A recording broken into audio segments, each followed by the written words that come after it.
ബുദ്ധിമുട്ടിക്കാവോ മോശം. മോനാ ഇവിടെ ഇരിപ്പുണ്ട്. ഇവനെയൊക്കെ മോനേന്ന് വിളിക്കാൻ തന്നെ ഇപ്പൊ എനിക്ക് നാണക്കേടാ. കുടുംബം നശിപ്പിക്കാനായി ഉണ്ടായത്. അമ്മേ എനിക്കൊരു 50 രൂപ എണ്ണ അടിക്കാൻ. നിങ്ങളെ കൊണ്ട് അടിച്ചു വെച്ചിരിക്കല്ലേ, നടന്നു പോടാ.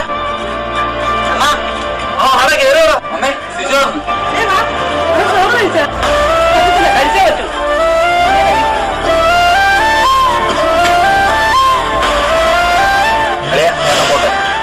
എന്റെ വണ്ടി എന്ത് പെട്രോൾ അടിക്കാൻ പൈസ ഇല്ലാത്ത വണ്ടി എടുത്തില്ല.